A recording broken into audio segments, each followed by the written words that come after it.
Well, good morning. Is the volume good? What a church to have a good system, sound system and everything. Kind of proud of that.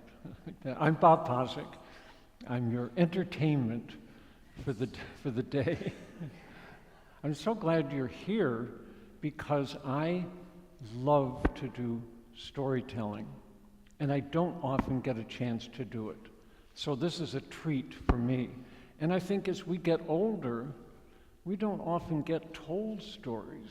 So hopefully it will be a treat for you too. So let's have a good time together with this. I'm going to be telling 5 stories today. I have a little bonus story depending on how time goes, but 5 stories. All of the stories appeared as newspaper columns in the Buffalo News under the wonderful My View feature, where readers are allowed to send in columns to the newspaper. So I'll be true to the language in those columns as they appeared, and I'll offer commentary in between, and I arranged the stories in a certain way for today. Let's see. I want to first say something about storytelling, which I think is a pretty remarkable thing, kind of magical almost, if you think about it. I'll stand here and open my mouth, and sounds will come out. The sounds are really vibrations, and somehow they travel through the air and go into your ears, and they make sense to you because we share a common language, English. If I were to stand up here and say the exact same sounds to a group that spoke only Korean, it would be nonsense to them. But to you it makes sense. But you do a very interesting thing with it. When it enters your ears and into your mind, it doesn't exactly go in as words. It isn't like you see lines of print inside your mind. You convert the sounds automatically into images. And each person does it in a different way. So then, in a sense, there's that much variety in the story. It's different for each person. So, for example, if I were to say to you, I met a man walking down the road. That's what you got. Now, you know a man and a road. You can envision that. You all might envision a different kind of man and a different kind of road. For some of you, because I used the word road as opposed to street, it might have made you think of a dirt road or a country road. Maybe, I don't know. I could say, I met an old man walking down the road. Now you got more to deal with here, but what's your image of an old man? Does he have a beard? Is it a white beard? If maybe you're thinking, maybe it is a country road, is he a farmer? Does he have a farmer's hat on? Does he have a walking stick? And you will make that all up in your mind. So in that sense, we will be creating these stories together, you and me. So let's start with the first story about my father and me. This is family storytelling. My father always had difficulty accepting responsibility. He married and had 2 children, my younger brother and me. When I was 12 and my younger brother was 6, my mother and father got divorced. My mother placed my brother and me in foster care for 2 years while she worked to get back on her feet again. Probably my father should not have had children, but I'm glad he did, or I would not be here today. So when I was 14 years old, my mother got remarried and was able to buy a house here in Harris Hill. My brother and I were able to live in a real home again.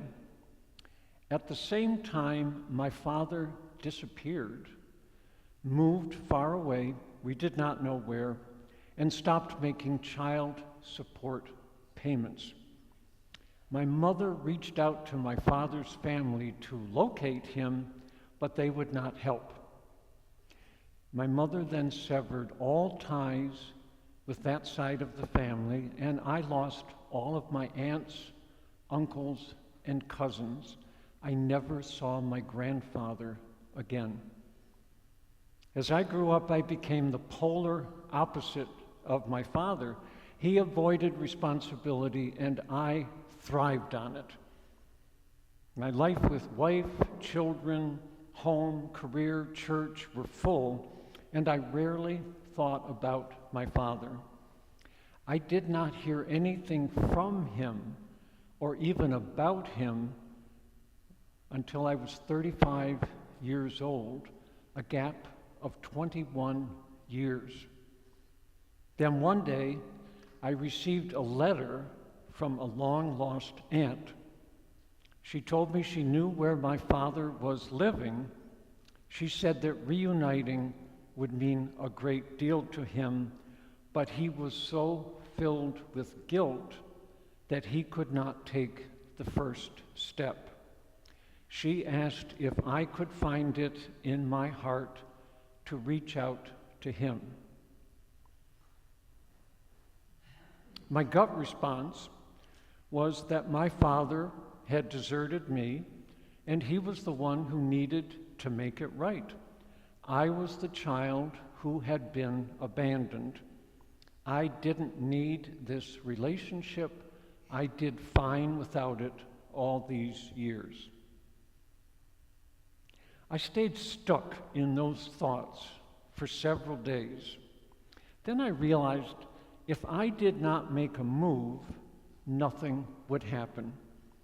After all, we were polar opposites. Where my father could not take action, I could, and I really did want to see him again. So I wrote a long letter to him in care of my aunt about my life since he knew me. 21 years. I ended the letter by saying this: I miss you. I want to know you, to be in touch with you again. Please, let's build a relationship before it is too late to do so. I am still your son, and I do love you. I mailed the letter and then waited. A month went by without a response. I felt very vulnerable. I had taken a big risk and realized that my father might not ever be able to respond. I felt as though, having been abandoned once, I was going to be abandoned again. I regretted having written the letter. Finally, one day my wife Ellen called me at work to say that a letter from my father had arrived. When I got home that evening, now you might think, oh, you would rush home? You've been waiting for this letter, you would rush home. Not me. I finished all my work for the day, all of my meetings before I left. I was the responsible one. I told you this, right? This is kind of, so when I got home that evening, I was so nervous that I could hardly open it. We sat on the couch and read the letter together. The letter told me much about his life in the years since I had seen him. He had worked in Chicago for many years and had retired to the small town in Michigan where the Poczik family came from. It was a place that held very special memories for me from my youth. Most importantly, he wrote, "Let's get one thing straight. I loved you deeply then, and I love you deeply now." That was what I needed to hear. That was what I needed to heal. My father's love filled a hole in my heart that I had not realized was there. We reunited, and my family and I visited him several times. He passed away some years later on a Palm Sunday. I remember my father well. I always loved him, even during the long years apart, and I came to know that he always loved me.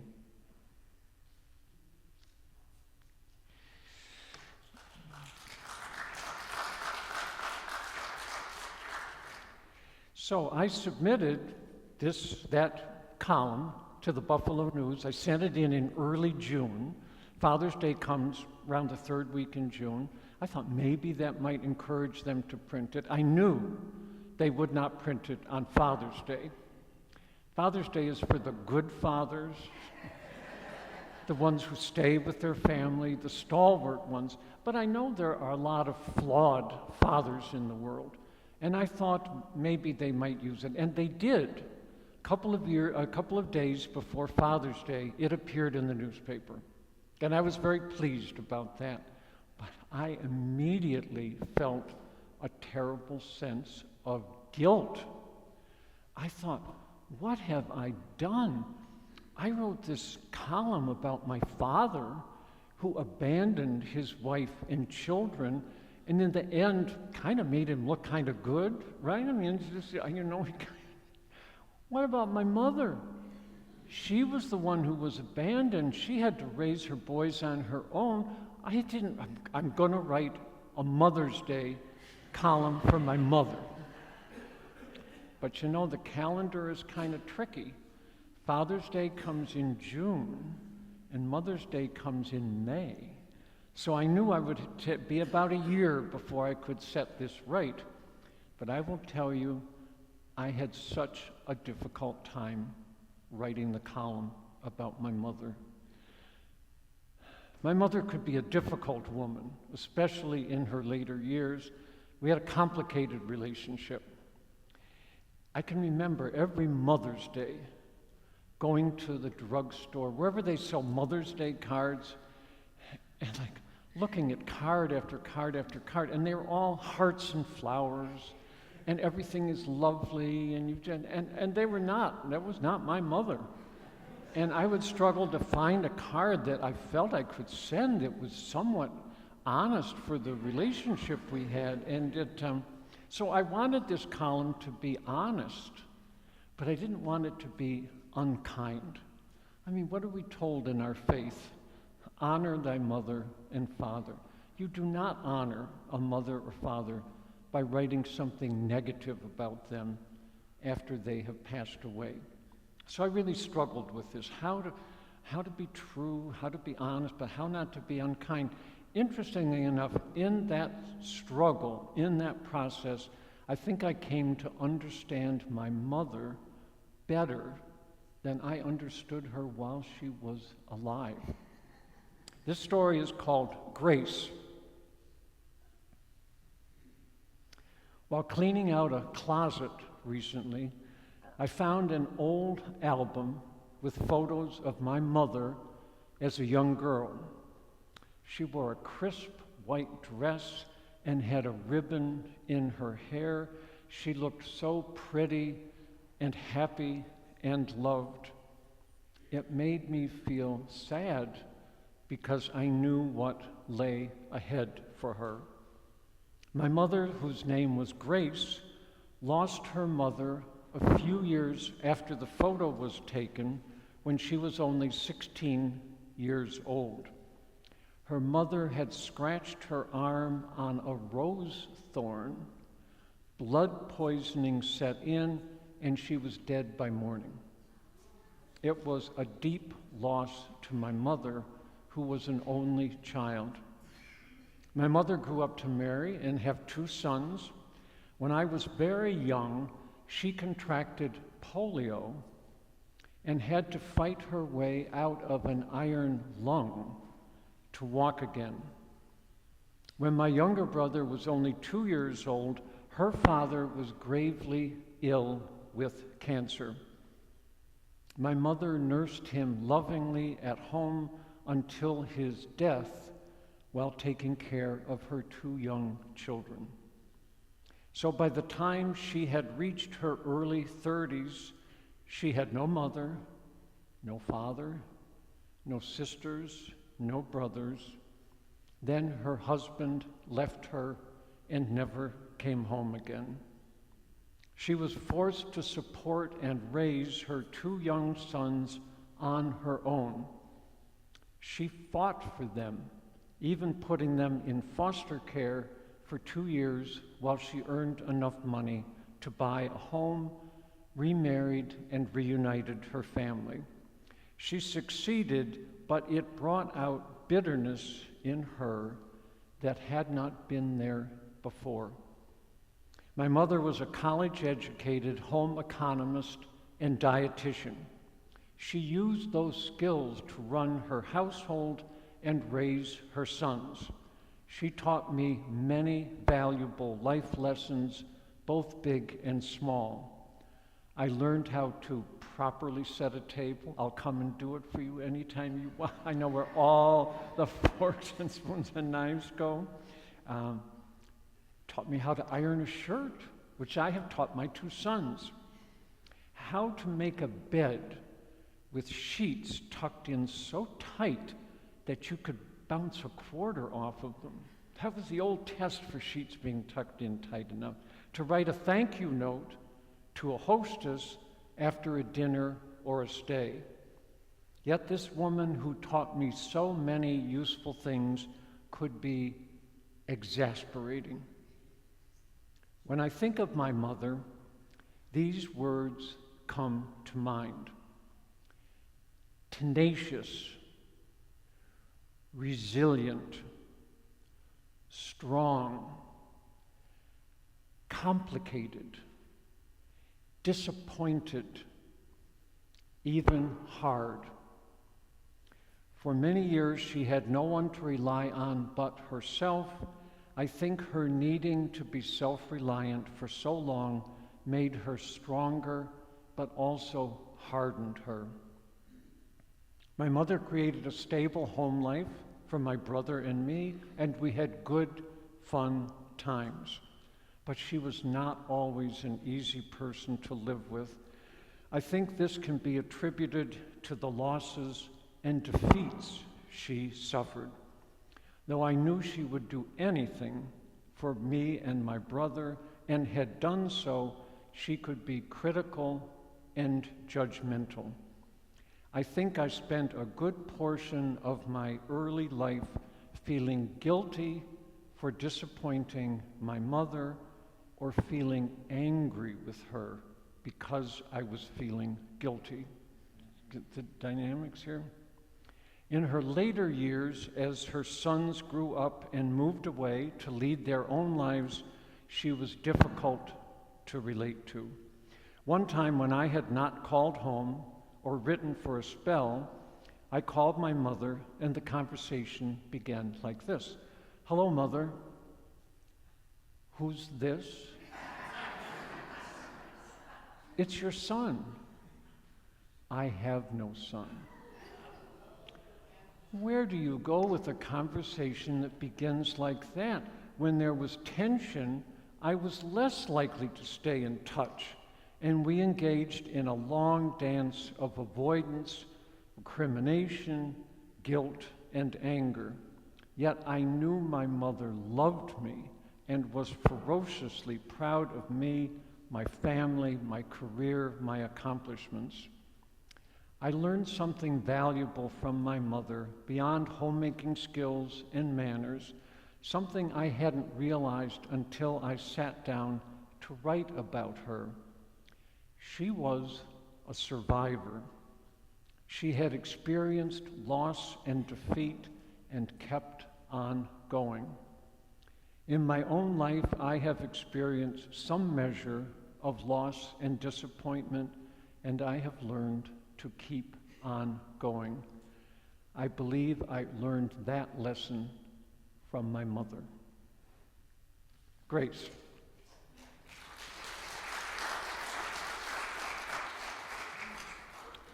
So one thing I realized about my mother just in the last couple of years after I started coming to church here was how essential she was in my faith formation.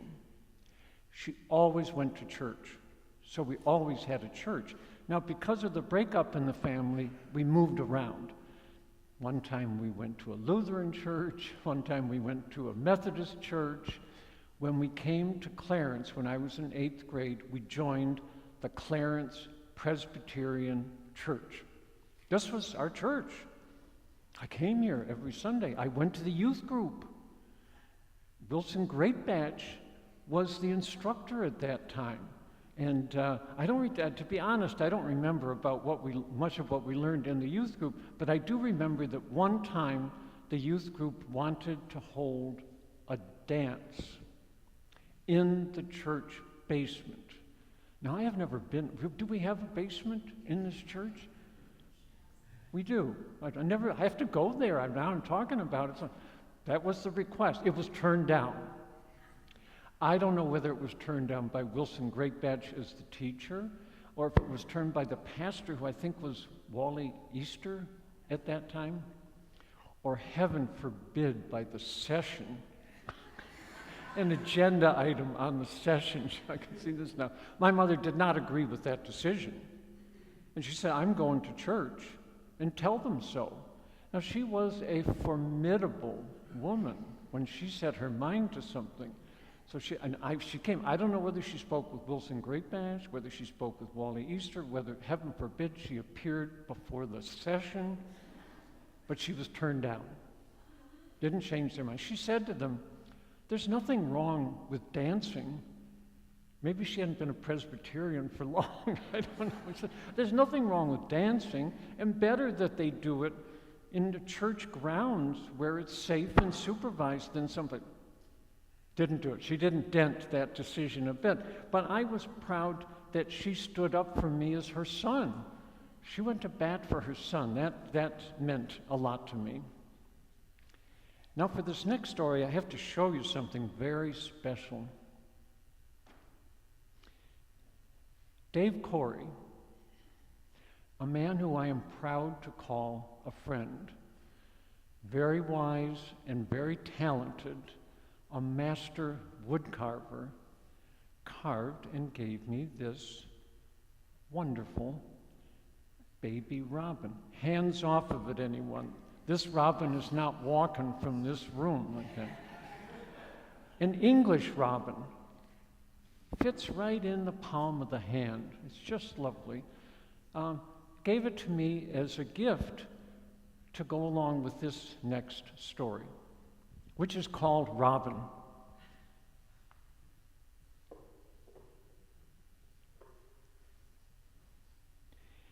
So, does anyone else here have a nickname that they got in their youth that is still used by family members today? One they might be embarrassed about, but also secretly pleased to own. Mine is Robin. There it is.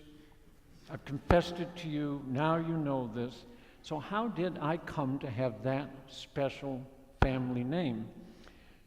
After I was born and my mother and I were still in the hospital, the nurses would bring me to her to feed.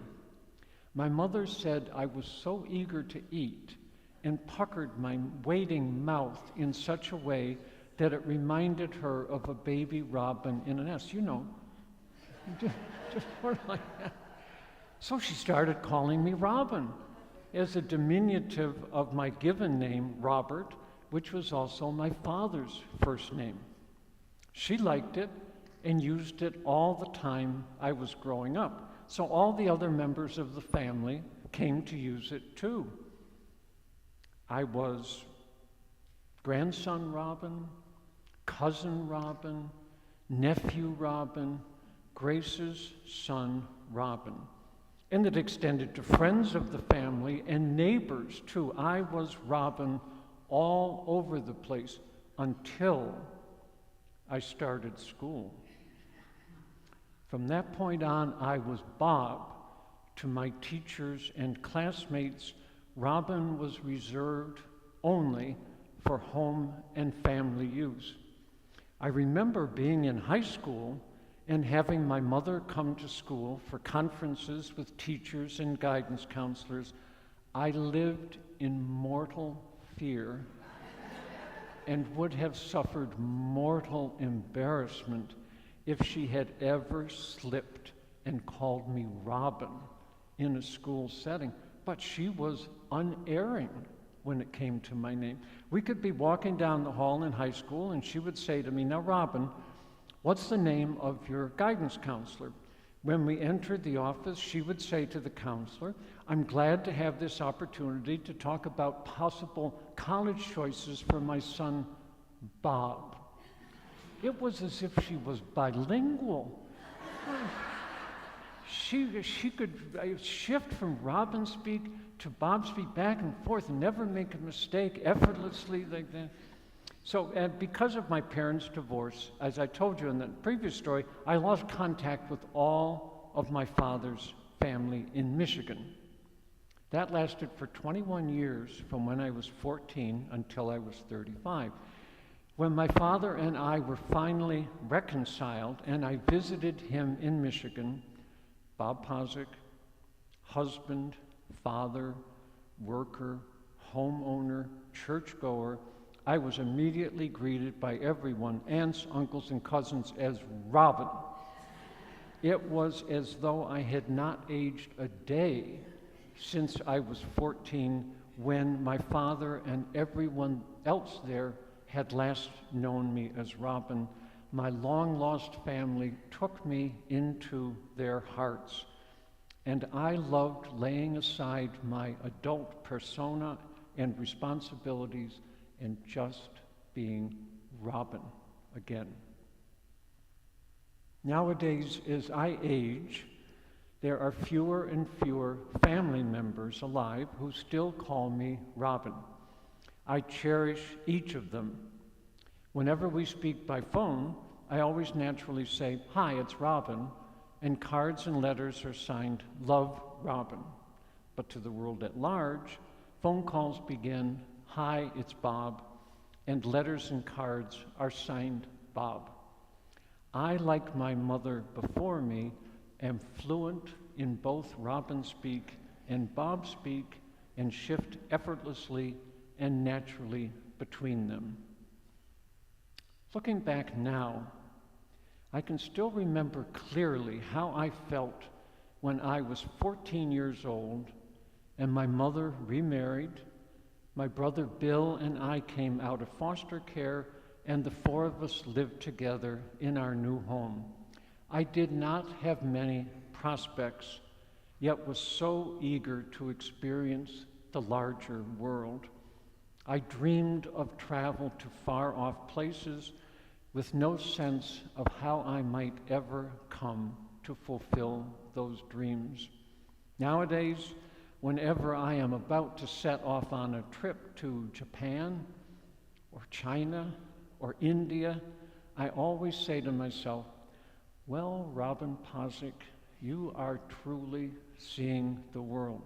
That little boy, that Robin, full of dreams, who still lives inside me, grew his wings and learned to fly.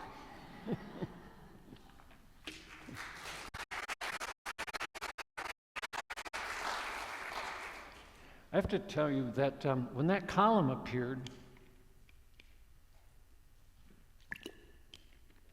several people said to me, "Can I call you Robin?" And I said, "Sure. I'm not embarrassed about that. I think it's kind of sweet." And so that has happened. One of the people was the teller in the bank that we used to frequent. I was in there almost once a week. And every time I would go in, I'm in line, space opens up for the teller, she would say, "Hi, Robin," and I would go over to the teller. So after a couple of weeks of doing that, I said to her, "Do you have any family nickname that I could call you?" And she said, "Not really," but she said, "My favorite uncle, every time he saw me, would say, 'Hiya, kid.'"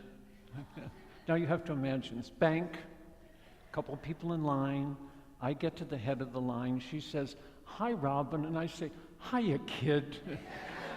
The other customers probably think, "Who are these people?"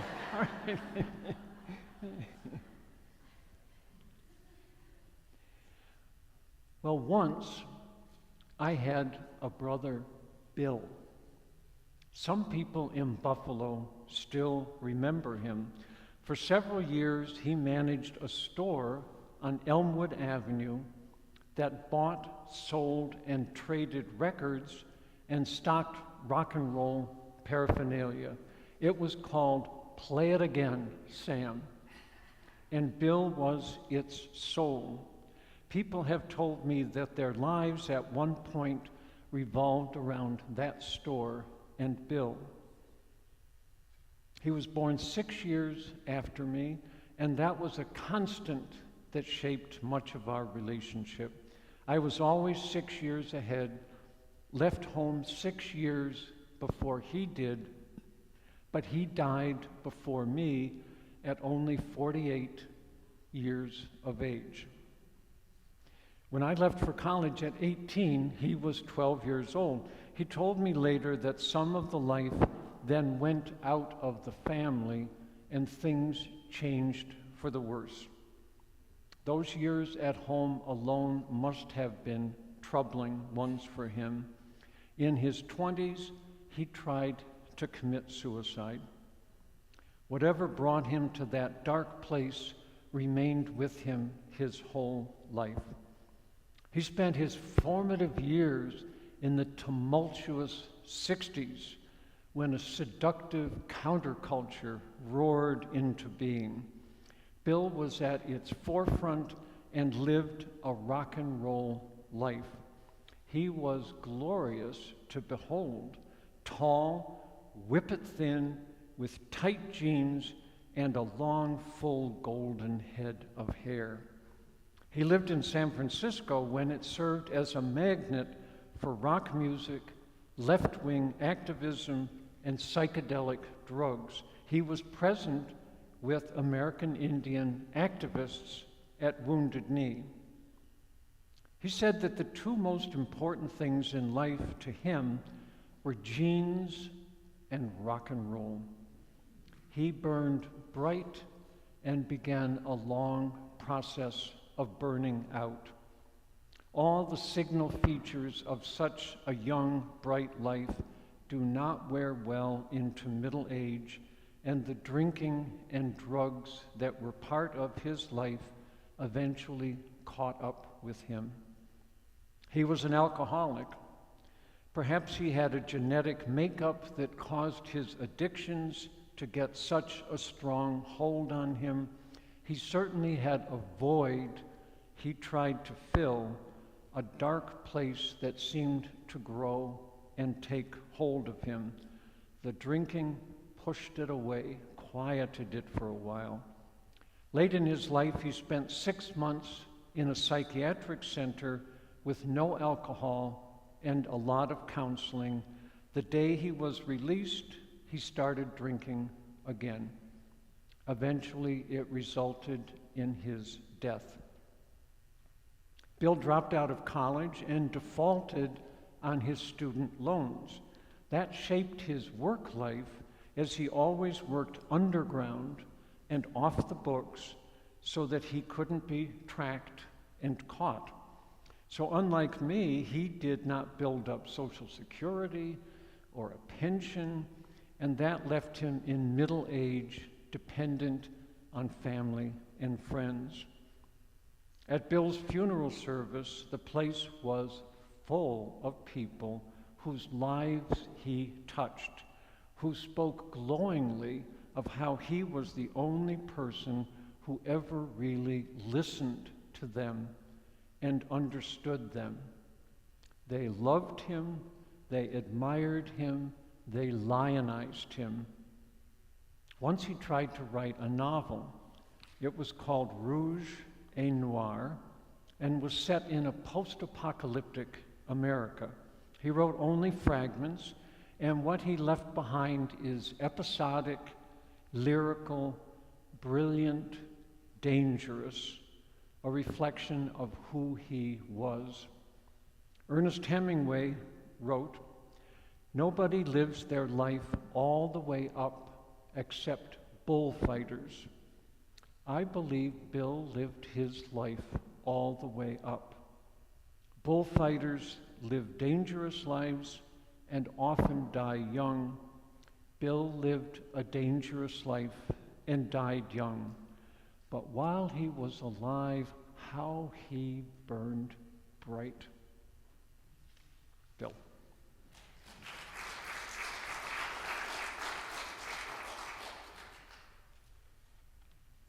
Fifth story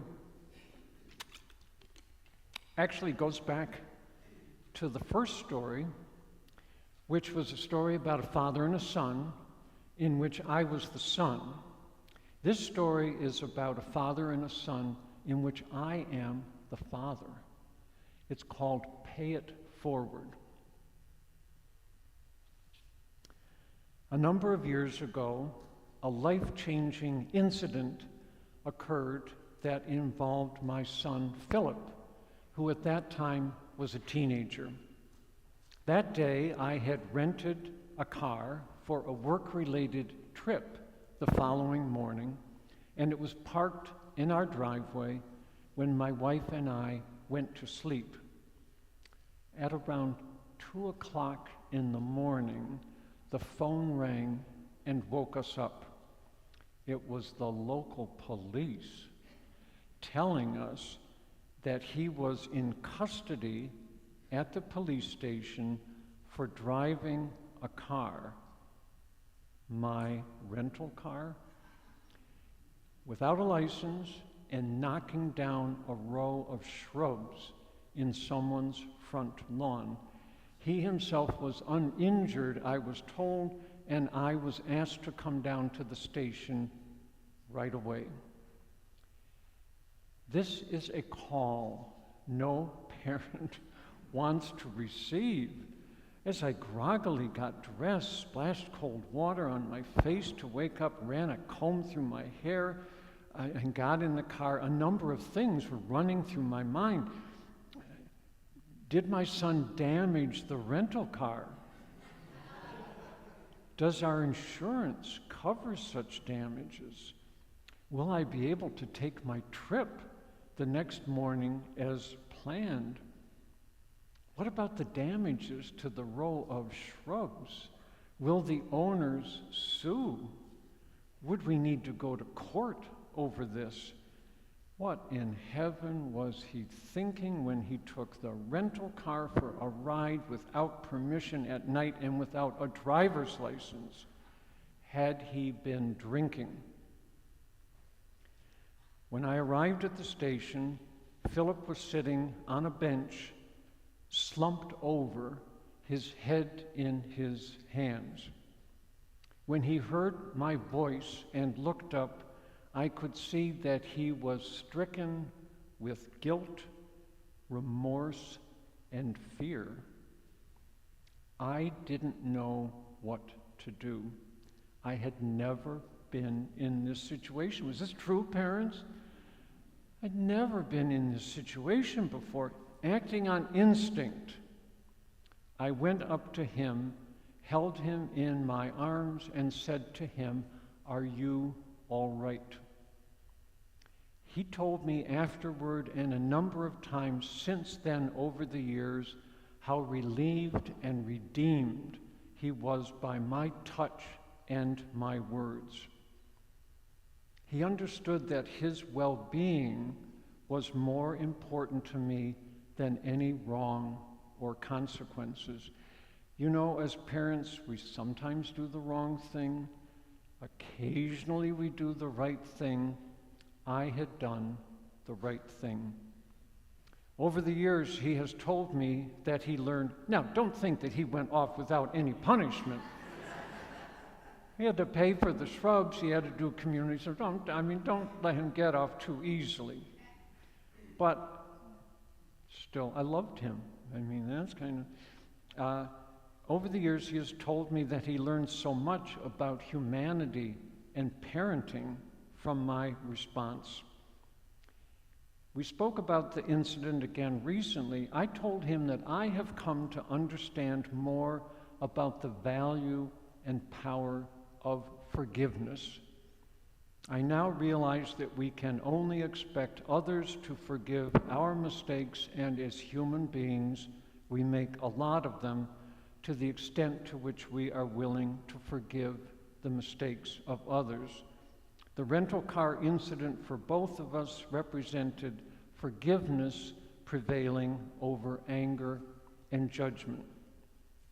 Philip now has a 7-year-old son, Pace.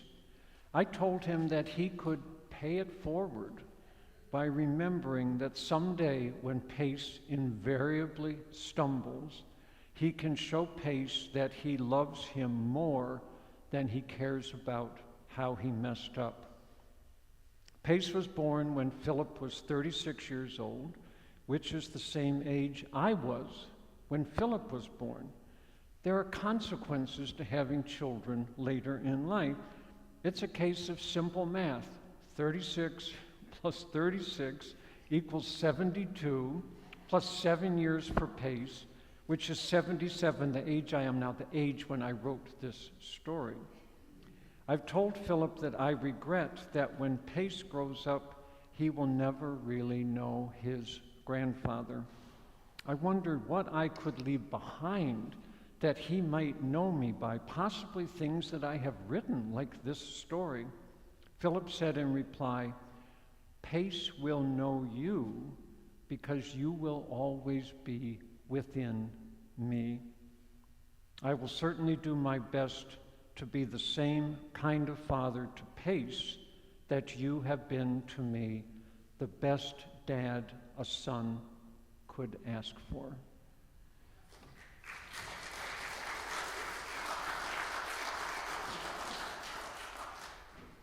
You like these stories? Okay, good, good. We've got enough time. Yeah. I'm going to add the little bonus story, and I think you will like this. My wife and I have been married for, hold on to your hats, 69 years. Doesn't seem possible, does it? And this is a story about the very first day that we met when we were both 14 years old. The story is called Homonyms. So I have to make sure we all understand what homonyms are in order for the story to make sense.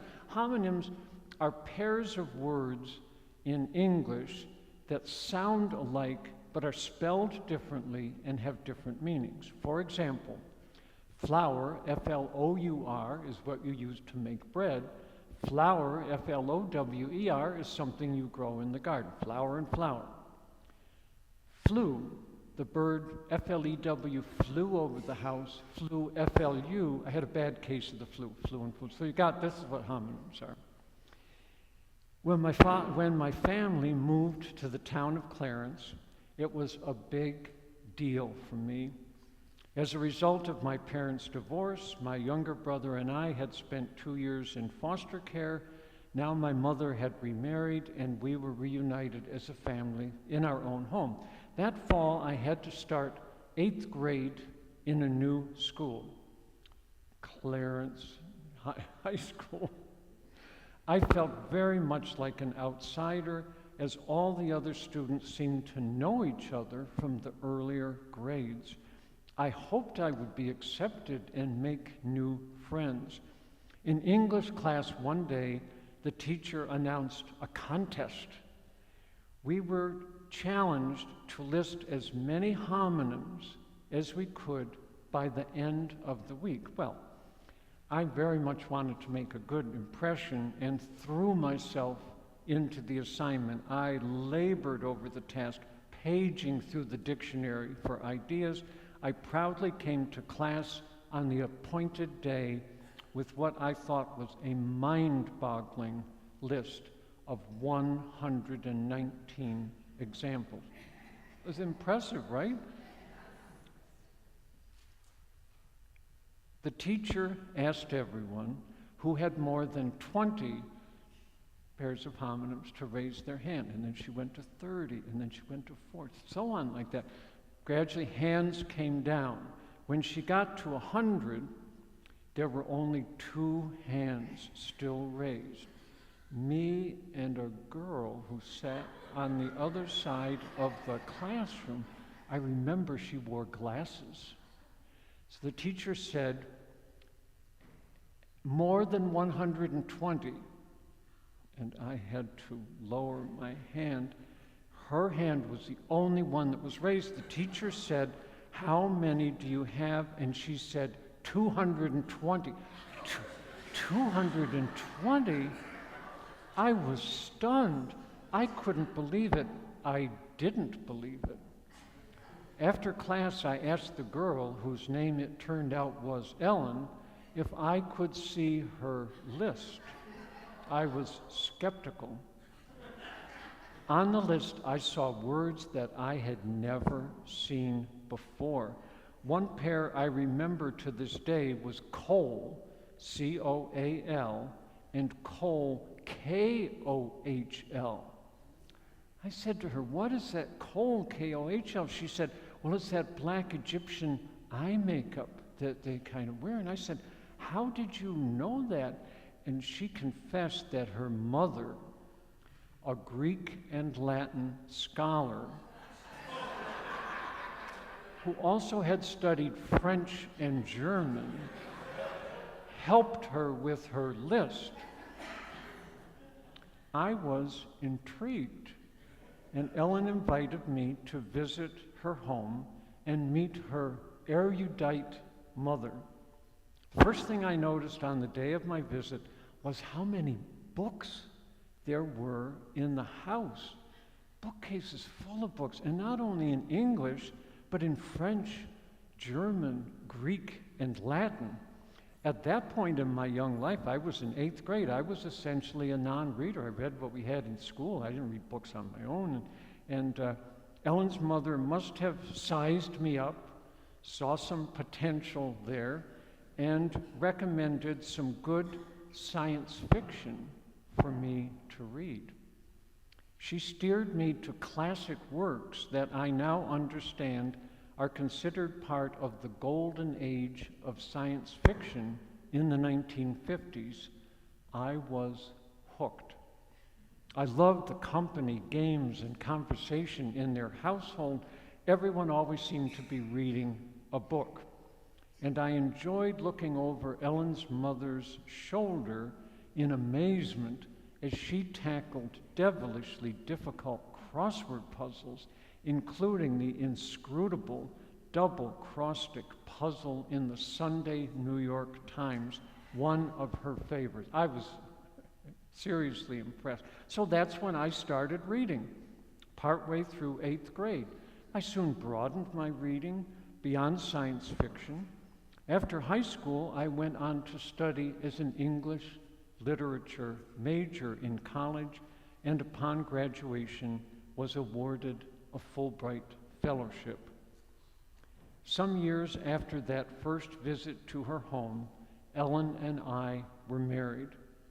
I did not know on the day I lowered my hand and lost the homonym contest that I would find both a lifelong love of reading and a loving wife. We now live happily in her family home, lined as it was then with full bookcases.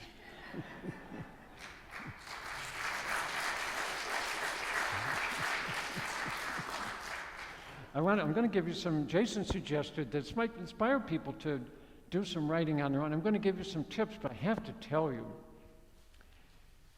my son Philip once took the car and rode, and a lot of you are probably sitting there, you were too easy on him. What's the punishment? You let him get him. We all have our different ways of dealing with things. He now works at Union College in Schenectady. He's, I don't know how old he is, in his 40s. A master storyteller. Oh my good Lord, is he good. He's the one that got me interested in storytelling, because I would hear him tell his stories, and I said, gosh, that's so wonderful. So that's when I started doing it, but I can't touch him as a storyteller.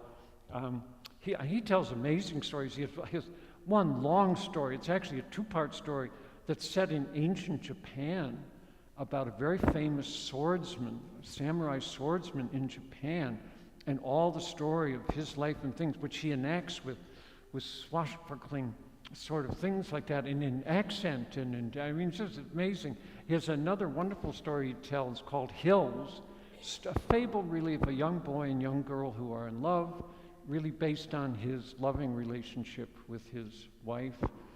He tells a wonderful story, one of my favorites, about a little fish that they got at a county fair. You know, when you throw ping pong balls in, the story about this fish would charm your pants off. It's so good. So I'll talk to Jason. It would be a treat if they were here on some weekend to have Philip come and do some storytelling. You would say, your dad was good, but doesn't hold a candle to you, Philip. Now, Jason suggested, and we prepared this handout on family storytelling tips. It's a wonderful thing to create stories about members of your family, and it's not that hard. And you might think, those stories you told were so complicated, but each one of them was one typewritten page, not actually that long. You can tell a great story in a paragraph. The thing is to do it. You just have to sit down and do it. It's a wonderful way to remember people and memorialize people, to remember. It's a million advices. Keep things simple. You're not writing history. You're telling a story. You don't have to get all the details in. That weighs a story down sometimes. You're looking for things that are vivid. What you want that's just how Dad was. Or, oh, I can remember her saying that to this day. If you get that response from people, you know you have hit on something. If I kind of think the place where you mostly hear stories like that are at memorial services, not the eulogy, but the part where people can come up and say something, and they tell just a little thing about the person, and the people know, yes, I do. That's a good length and a good thing. So I just encourage you to kind of think about that and just put pen to paper or fingers to the keyboard and do something that, I'll tell you, I'd give you an example of a story. I have a very good friend who is 94 years old, Jim Powers, in town. We're very close friends, really contemporary friends, but he's 10 years older than me, and it makes a generational difference. There's some things that he experienced that I just don't experience. One of his stories, his family lived in Albany for a number of years, and they lived in a suburb, but at the end of the road was a farm, a working farm. They grew corn and wheat, and they had farm animals. He loved that farm. He would go down there to spend time, and he would do odd jobs.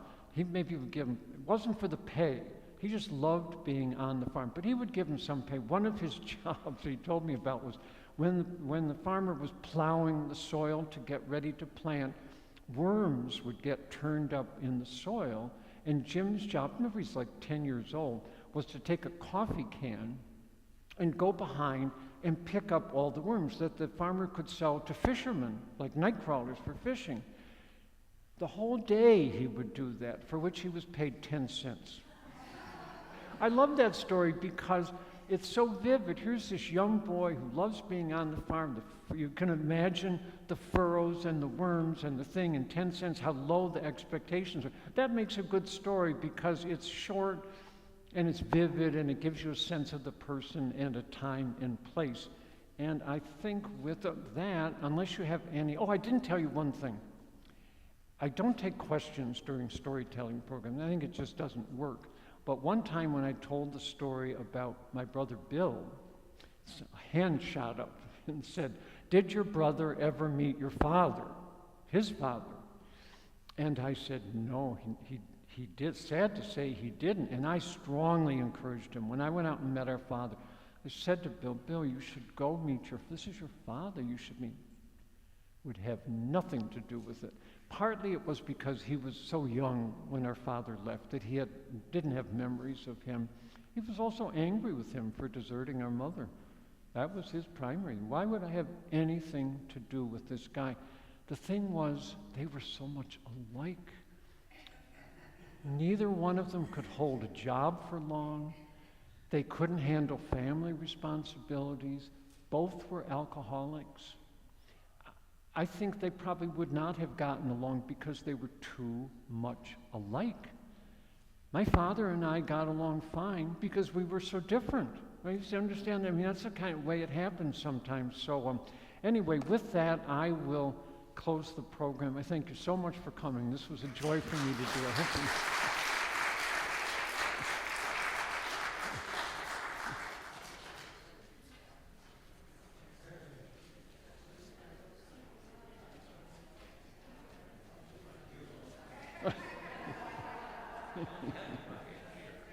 Did you have a good time? Oh, good. Oh, good.